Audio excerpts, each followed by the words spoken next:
Mesdames et messieurs, bienvenue dans ce nouvel épisode de mon podcast. J'espère que vous allez bien. Aujourd'hui, on aborde plusieurs sujets au niveau de la musculation, temps de repos, machine, poids libre, surcharge progressive, et on parlera également de la progression et des résultats, qu'ils soient visuels ou bien en termes de performance. Si tu ne me connais pas, je m'appelle Maxime, je suis coach sportif diplômé d'État et je suis également coach en ligne. Ici, je parle de nutrition, de musculation, de mode de vie. Donc si jamais ça t'intéresse, n'hésite pas à t'abonner à ma chaîne YouTube et également à mon Insta en description. Le premier point que je voulais aborder qui est important en musculation, c'est les temps de repos. Souvent, je répète qu'une fourchette entre 1 minute 30 à 5 minutes, ça semble être idéal pour l'hypertrophie, donc pour la prise de muscle. Maintenant, il y a toujours des choses qui sont à adapter, évidemment. Ce que je vois généralement, c'est les extrêmes, malheureusement. Soit je prends pas assez de récup et donc je suis à 1 minute, 1 minute 30 sur tous mes exercices, soit je prends beaucoup trop de récup et je suis à 3 voire 5 minutes sur les plus gros exercices. C'est pas forcément néfaste, mais ce qu'il faut comprendre, c'est que le temps de repos, il doit aussi dépendre de ton intensité, de l'exercice en question et de ton nombre de séries. Si tu as pas beaucoup de temps pour t'entraîner, que tu fais beaucoup de séries et que tu prends beaucoup de récup, évidemment, c'est contre-productif. À l'inverse, si tu as pas beaucoup de temps, que tu fais moins de séries et que là, tu prends pas mal de récup en conséquence, oui, on pourrait discuter, oui, ça pourrait être intéressant. La plus grosse erreur, en tout cas, c'est de prendre pas assez de récup. En fait, quand tu vas faire une série proche de l'échec, ou dans l'idéal à l'échec, c'est là où tu vas faire le plus de gains. C'est également là où tu vas plus te fatiguer nerveusement et musculairement parlant. Il y a certains exercices qui peuvent aussi t'impacter au niveau du cardio. Souvent, les gros exos polyarticulaires comme du développé couché, du développé militaire, bien tous les exos de jambes comme le squat ou bien le soulevé de terre romain, c'est des gros exos qui sont ultra demandants, donc ça peut également t'impacter au niveau du cardio. Le problème quand tu récupères pas assez, c'est que déjà, nerveusement, tu vas prendre un coup.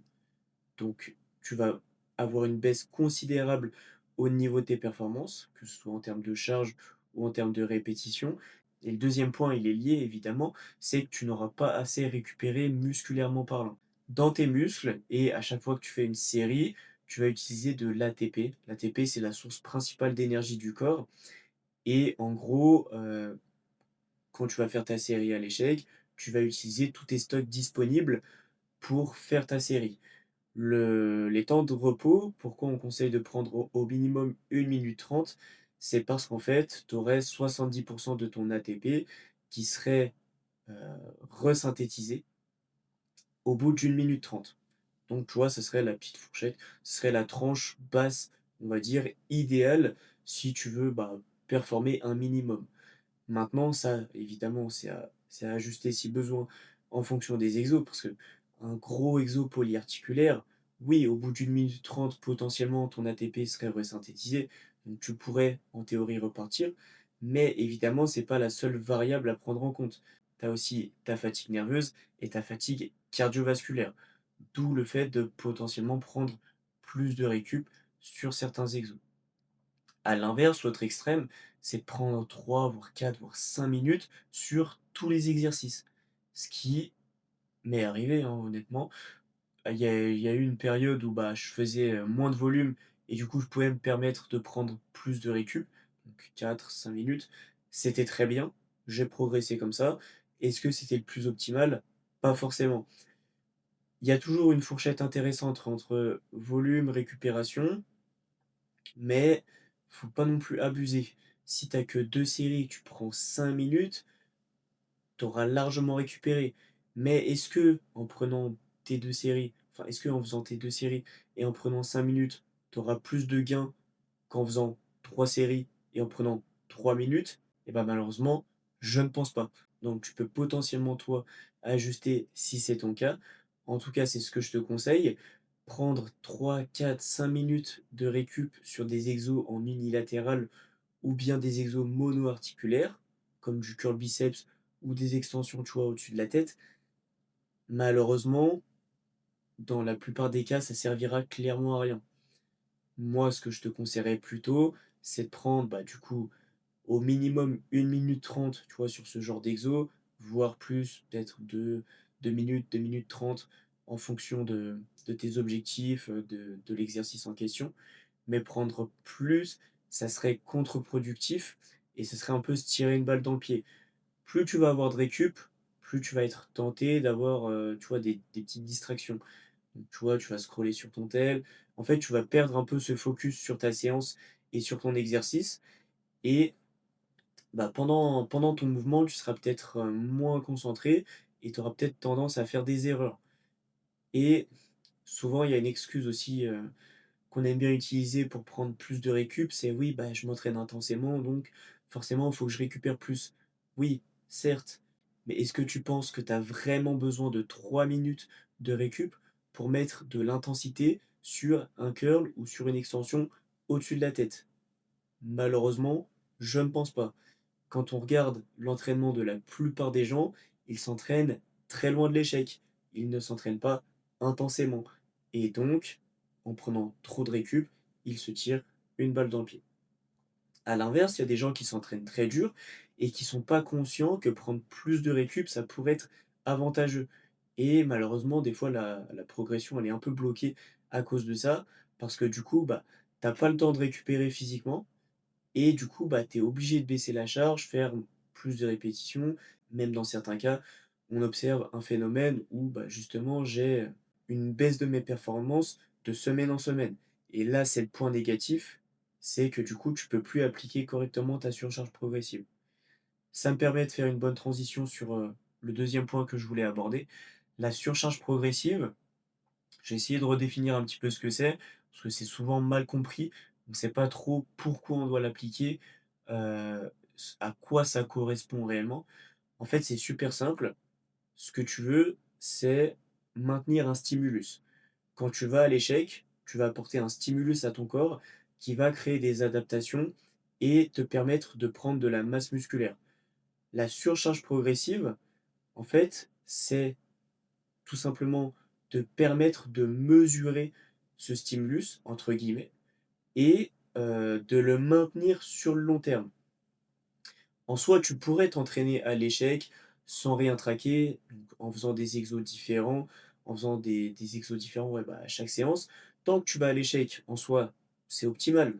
Mais en fait, appliquer une surcharge progressive et donc maintenir un même programme pendant des semaines, voire des mois, ça te permet d'avoir une certaine base ici et de progresser sur cette base.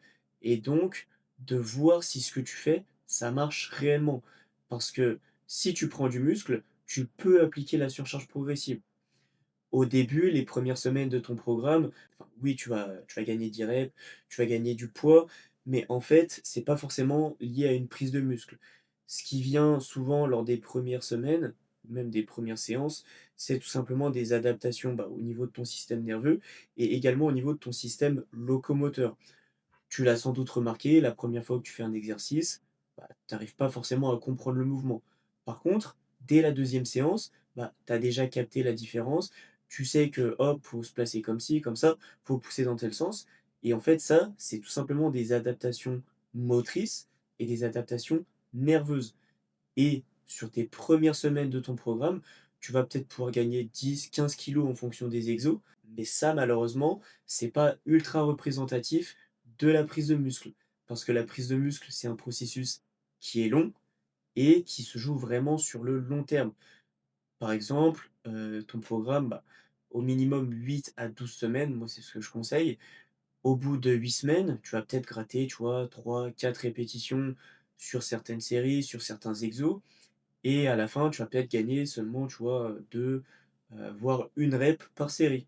Et en fait, c'est normal parce que toutes tes adaptations nerveuses et motrices, bah, tu les auras passées et là, ce sera uniquement ta «prise de muscle» entre guillemets, tes adaptations musculaires qui feront que, bah, oui, là, c'est bon, tu prends du muscle et donc tu arrives à surcharger.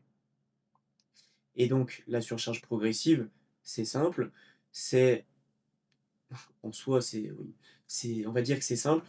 C'est soit une augmentation des répétitions, soit une augmentation de la charge, soit potentiellement une augmentation du volume, donc du nombre de séries sur le long terme, soit une amélioration de la technique. Mais par contre, quand je parle d'une augmentation du nombre de reps, de la charge, c'est toujours en maintenant la même technique. Parce que si d'une semaine à l'autre, tu commences à réduire ton amplitude ou tu commences à moins contrôler ton mouvement, est-ce qu'on peut réellement appeler ça une surcharge progressive, sachant que tu as pas les mêmes standards? Bah, malheureusement, je suis pas sûr. Une fois que tu as ta standardisation, une fois que tu es carré sur la plupart de tes exercices, que tu as ton amplitude, tu as ton tempo, tu as tes réglages et que tu es progressif, et bah, tu pourras appliquer ta surcharge progressive.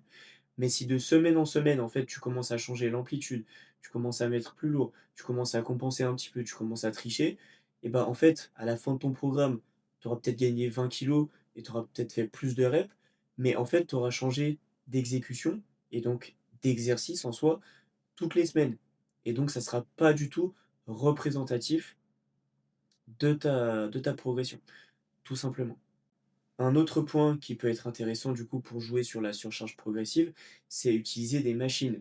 En effet, nous, ce qu'on veut pour prendre du muscle, c'est aller à l'échec ou aller au plus proche de l'échec sur un certain groupe musculaire. Si je veux développer mes pectoraux, bah, faut que je fasse en sorte que mes pectoraux, ça soit le facteur limitant sur ma série. Si je fais du développé couché et que c'est mes triceps ou mes épaules qui sont le facteur limitant, bah, il va me manquer des gains au niveau de mes pectoraux. Et donc pour ça, utiliser des machines, ça peut être super intéressant pour du coup la prise de muscle et l'hypertrophie, à condition que ce soit une bonne machine et encore une fois de bien exécuter son mouvement. L'avantage des machines, c'est que déjà tu as beaucoup plus de réglages, donc en fonction de ton anatomie, de ta morphologie, tu vas pouvoir potentiellement ajouter certains paramètres pour faire en sorte que ça te convienne au mieux. Si tu as un point faible au niveau des pecs, bah, tu vas potentiellement pouvoir te placer différemment, augmenter le siège, enfin tu vois la hauteur du siège, augmenter plus ou moins l'amplitude pour du coup adapter tout ça à toi et à ta morphologie et à ton anatomie aussi potentiellement pour du coup bah, rattraper potentiellement ce point faible. Un autre point qui est intéressant, c'est que les machines, elles vont avoir des courbes de résistance qui sont différentes. Le problème des poids libres, c'est qu'on est soumis à la gravité. Et donc, sur la plupart des exos, là où le bras de levier sera plus important, bah, c'est à 90 degrés, tout simplement. Quand je viens faire mon curl, poum, c'est difficile. Ici, quand je suis à 90 degrés, et quand mon biceps est en position, on va dire, contractée, même si c'est pas réellement le cas. Quand je fais mon développé couché, bah, je pousse ici, là je suis à 90, donc bah, ouais, on va dire que je suis plutôt dans une position étirée ici, donc en soi ça reste intéressant. Mais en fait, pour varier les courbes de résistance avec des haltères, comme on est soumis à la gravité, c'est beaucoup plus difficile. Évidemment, tu as des exos qui sont plus ou moins avantageants pour le faire, mais si je veux par exemple bah, mettre de la tension dans cette position-là au niveau de mon curl, bah, il va falloir que je change ma position. Donc, au lieu d'être droit, que peut-être que je me penche vers l'avant. Pareil, si je veux travailler mon biceps dans une position un peu plus étirée, bah, faudrait potentiellement que je sois plus allongé ici pour avoir de la tension vers l'arrière. C'est énormément de paramètres qui sont difficiles à prendre en compte, surtout quand on connaît pas en fait la biomécanique, ni les différents paramètres de l'entraînement. Les poids libres, ça reste intéressant parce que ça te permet aussi d'avoir, une amélioration de ton contrôle moteur. Faire du développé couché, bah, tu vas apprendre ici à contrôler, à pousser, à avoir de la stabilité intramusculaire, donc dans ton muscle, et intermusculaire. Intermusculaire, c'est entre tes muscles. Les épaules, les triceps, les pecs vont tous et toutes pousser. Et en fait, enfin, l'avantage, c'est que tu vas créer une bonne coordination et tu vas potentiellement apprendre, entre guillemets, à tes muscles bah, à pousser ici sur un effort qui peut être important ou non. Évidemment, tout ça, tu peux également le développer avec des machines, même si en fonction des machines, ça reste moins important, je te l'accorde. Mais pars du principe que l'exo au poids libre, tu pourras forcément le retranscrire sur une machine. Et l'inverse se fait exactement. Si tu fais de la chest press, en soi, c'est exactement le même mouvement, sauf que ici, tu tiens deux poignets au lieu de tenir une barre. Donc, tu auras certainement un petit temps d'adaptation quand tu passeras sur du développé couché, mais étant donné que c'est le même mouvement, bah, en fait, tu auras juste à t'adapter à la courbe de résistance, t'adapter au déséquilibre, et puis après, une fois que tu es lancé, logiquement, ça devrait le faire. Ah, mais après, tu vois, les machines, ça reste plus intéressant parce qu'on va dire que c'est plus safe. Et pour la surcharge, tu auras une meilleure progression parce que tu peux augmenter progressivement, tu vois, le poids. Le problème avec les haltères ou bien les charges libres, c'est que bah, ça augmente souvent de 2 en 2. Et donc, pour la progression sur certains mouvements, ça reste ultra difficile de progresser, même avec des fourchettes de répétition qui sont plus ou moins longues. L'autre point, comme je te le disais, ce sera réglage, courbe de résistance et également position anatomique. Quand tu es avec des poids libres ou même au poids de corps, tu peux être limité dans certaines positions. Tu vois, en fait, on va jamais faire de tirage comme ça. Bon, tu peux le faire avec les haltères. Au poids de corps, oui, tu pourrais faire, tu vois, des tractions australiennes, mais du coup avec une prise plutôt neutre ici, comme du tirage aux anneaux. Mais en fait, ta progression, elle serait ultra limitée. Alors que si tu as une machine et une poulie, bah, la poulie, elle va pouvoir rediriger la gravité. Donc, en fonction de la hauteur, tu vas pouvoir varier le bras de levier et donc tu vas pouvoir varier la résistance et ta position anatomique, ce qui te permettra de recruter tes muscles avec un angle de travail différent et donc d'avoir des adaptations qui seront différentes, mais complémentaires et qui seront ultra bénéfiques pour ta prise de muscle et pour ta surcharge progressive. Le but, après, c'est d'être régulier pour avoir des résultats. Les résultats, soit ils seront visuels, soit ils seront en termes de performance, mais si tu notes, si tu traques tout en fait, si tu traques tes entraînements, le nombre de séries, tes temps de repos, tes répétitions, tes différents réglages, tu auras des résultats, c'est sûr et certain. Si tu n'en as pas, envoie-moi un message. Clairement, je vais faire en sorte de t'aider. Je vais faire en sorte de trouver ce qui ne va pas. Mais si tu fais tout ça et que tu n'as pas de résultat, il y a clairement un problème. C'est impossible. Ou alors, ça vient vraiment de ta récup et ta nutrition. Ce qui, dans la plupart des cas, peut jouer, mais un entraînement intense et une diète de merde te feront prendre du muscle. Une diète exceptionnelle et un entraînement de merde limiteront malheureusement ta prise de muscle. Parce que nous, ce qu'on veut en premier, c'est avoir le stimulus pour avoir les adaptations. Le reste, ça vient évidemment avec. Mais si tu n'optimises pas ton entraînement, tu n'auras pas de résultat. Quand j'ai commencé la salle, évidemment, je faisais les erreurs que tout le monde fait. Je faisais trop d'exercices, je prenais pas assez de récup, j'allais pas à l'échec. Et donc, j'avais pas forcément les résultats attendus. Par contre, à côté, je mangeais beaucoup. Et ce qui m'est arrivé, c'est que j'ai pris énormément de poids, dont trois quarts de gras. Parce que mes entraînements n'étaient pas assez intenses.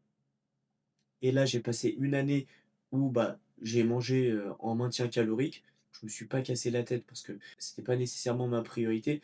Mais en gros, j'ai mangé en maintien, toujours en me concentrant sur les protéines, sur le fait d'avoir une alimentation équilibrée.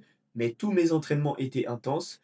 Et quand je compare les deux photos avant, après, au même poids, et bah, mon physique après est beaucoup plus sec et avec beaucoup plus de masse musculaire parce que j'ai traqué mes performances et j'ai appliqué ma surcharge progressive. Les résultats, ils sont soit en termes de performance ou soit visuels. Le fait de faire des avant-après, c'est super important. Déjà pour voir si tu arrives à rattraper tes points faibles, voir si tu as des points forts, ou justement des points faibles qui se démarquent un petit peu, et voir comment évolue ta composition corporelle. Si tu prends du poids, mais que tu deviens trop gras, bah, malheureusement, tu fais pas les bonnes choses. À l'inverse, si ta composition corporelle, elle se maintient, que tes perfs augmentent, bah, tu es sur la bonne voie et donc là, tu peux continuer. Mais prendre des photos, ça reste ultra important, comme le fait de se filmer à la salle. Si tu ne te filmes pas, bah, comment tu vas être sûr de bien effectuer ton mouvement? Déjà que tu as pas forcément les connaissances pour comprendre comment effectuer un mouvement, comment tu veux être sûr de bien l'effectuer si tu te vois pas et si tu te vois pas au fur et à mesure des semaines? Parce que évidemment, première semaine, ça sera peut-être parfait, tu auras peut-être ton exécution nickel, mais comme je disais juste avant, au fur et à mesure, le mouvement, il va peut-être se dégrader, tu vas peut-être limiter l'amplitude, des choses que tu ne ferais pas si tu te filmais. Parce qu'en fait, tu te verrais tout simplement. OK, bon, bah, là, j'avais une amplitude complète, là, je regarde, ouais, j'ai un peu baissé l'amplitude. Bah, hop, tu te remets dans le droit chemin, tu diminues ta charge si besoin, tu reprends tes standards en termes d'exécution et ensuite tu progresses et tu auras une prise de muscle. En plus, pour se filmer, tu as pas besoin d'un trépied, tu as juste besoin d'un téléphone, d'une gourde, tu la mets, allez, à 2-3 mètres de toi, tu poses ton téléphone dessus pour faire en sorte de te voir en entier. Heu, Honnêtement, c'est pas gênant, il y a la plupart d enfin, non, il y a pas la plupart, mais il y a certaines personnes qui le font. Si, tu as l'impression que les gens te jugent et bah, écoute, peut-être qu'ils le font, mais bon, tant pis pour eux. Si tu veux progresser, c'est un outil qui est ultra important, comme le fait de noter ses performances. Je pense que j'ai fait le tour sur ce que je voulais dire. Si jamais toi, tu as des questions ou autres, que ce soit sur l'entraînement, sur la nutrition ou même sur le mode de vie, n'hésite pas à marquer ta question en commentaire ou bien à m'envoyer un message sur Insta. Et si jamais tu as des problématiques, sache que je fais des consultations offertes où je pourrais du coup analyser ta stratégie et t'aider à définir un plan d'action précis. Pareil, si jamais tu es intéressé, je te laisserai m'envoyer un message sur Instagram ou bien en commentaire. Je te souhaite une bonne journée ou une bonne soirée et je te dis à la prochaine.